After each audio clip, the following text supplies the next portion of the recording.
You feel everything and you trust nothing.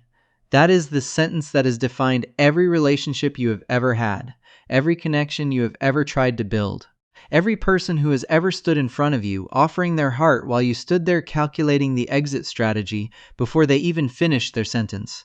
You are not cold. You are not cruel. You are not incapable of love. If anything, you are too capable of it.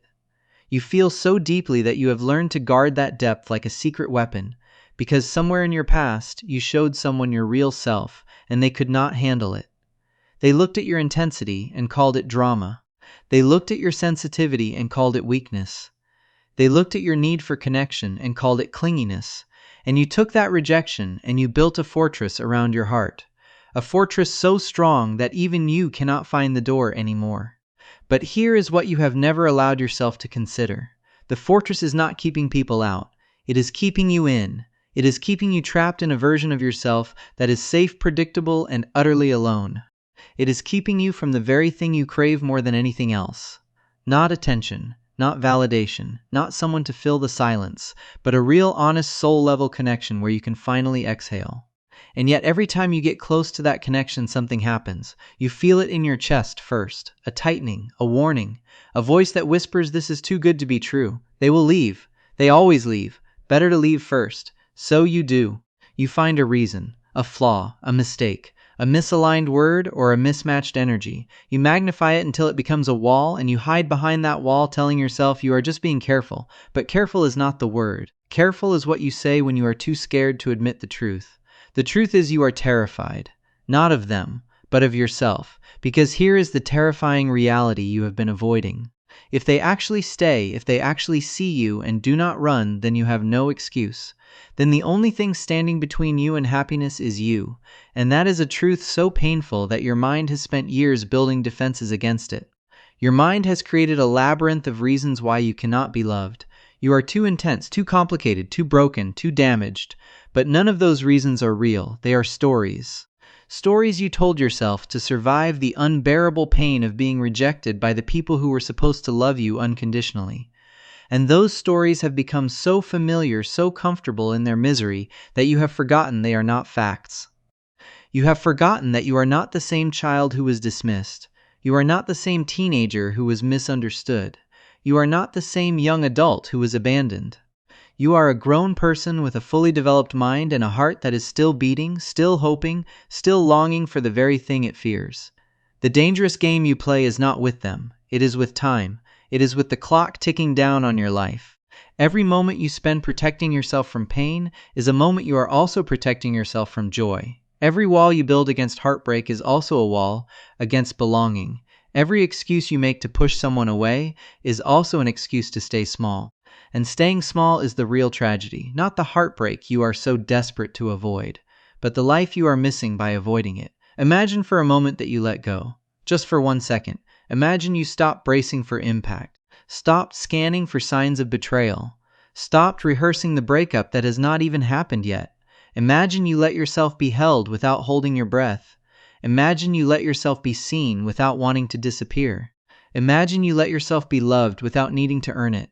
What would that feel like? Not in your mind, in your body, in your chest, in the quiet space between your ribs where you hide all the feelings you are too afraid to name. That feeling is not a fantasy. It is a memory of a time before you learned to be afraid, before you learned that love could be taken away, before you learned that your emotions were a burden. That memory still exists inside you. It is buried under years of survival, but it is not gone. And it is waiting for you to stop playing the game and come back to it. But you cannot come back without making a choice. A conscious, deliberate, terrifying choice to stop treating intimacy as a threat. And that choice will not feel natural at first. It will feel like walking into a fire. Every instinct you have will scream at you to run, to protect, to retreat. And in those moments you will have to remind yourself that the fire is not real. The fire is the past. The fire is the memory of being burned by people who did not know how to love you. But the person in front of you is not those people. And you are not that child anymore. You are an adult who has the power to choose differently. You are an adult who can say, I see you, and I am scared, but I am staying anyway. You are an adult who can recognize that the voice telling you to run is not wisdom. It is fear wearing a disguise. And fear has been driving your life for too long. It is time to hand the keys over to something else, to hope, to trust, to the part of you that still believes in love even after everything. And that part of you is not naive. It is not foolish. It is not blind to the risks. It knows exactly how much it could hurt.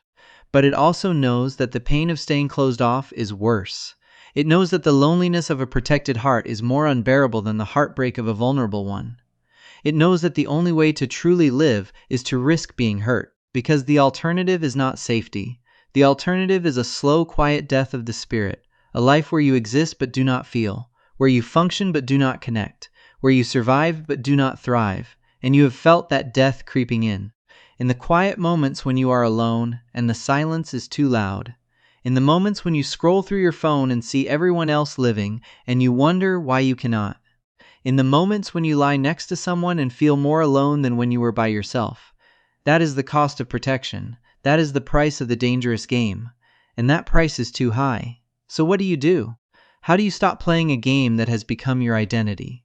How do you let go of a pattern that has kept you alive? The answer is not in grand gestures. It is not in dramatic declarations of love or sweeping changes overnight. The answer is in the small moments. The moments when you choose honesty over comfort, when you choose presence over protection, when you choose connection over control. It is in the moment when you feel the urge to withdraw and you stay instead.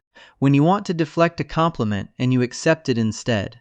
When you want to change the subject and you sit in the vulnerability instead. When you want to build a wall and you let it crumble instead. Those are the moments that will save you. Not because they are easy, but because they are real. Because they are you finally showing up as yourself instead of as the version you think others can handle. And the people who are meant for you, they will not run. They will not judge. They will not use your vulnerability against you. They will see you in those moments, messy and uncertain and terrified, and they will stay. Because they know that the real you is worth staying for. Not the perfect you, not the composed you, but the real you. The one who feels too much and loves too deeply and has been hurt too many times and is still willing to try. And that is the most beautiful thing about you. Not your walls, not your armor, not your ability to protect yourself, but your willingness despite everything to keep hoping, to keep longing, to keep reaching for something more. That willingness is not weakness. It is the greatest strength you have, and it is the key that will unlock the door to the life you have been waiting for. Because the dangerous game of intimacy ends the moment you realize it was never a game. It was a test. A test you have been failing, not because you are not good enough, but because you were playing by the wrong rules. The rules of the past. The rules of survival. But now you know the real rules. The rules of the heart. The rules that say love is not earned, it is given. Connection is not controlled, it is allowed. Intimacy is not won, it is welcomed. And you are ready to welcome it. Not because you are unafraid, but because you are finally more afraid of staying where you are. More afraid of the emptiness. More afraid of the regret. More afraid of looking back on your life and realizing you spent it protecting yourself from a pain that never came while missing out on the love that was always there, waiting for you to say yes. So say yes. Not to them, not yet. Say yes to yourself. Say yes to the possibility. Say yes to the life that is waiting on the other side of your fear. And then when you are ready, say yes to them. Let them in. Let them see. Let them love you the way you have always deserved to be loved. Not perfectly. Not effortlessly. But truly, authentically, completely. And when you do, you will realize that the dangerous game is over. You have won, not by defeating anyone, not by protecting yourself, but by finally allowing yourself to be loved. And that is the only victory that has ever mattered.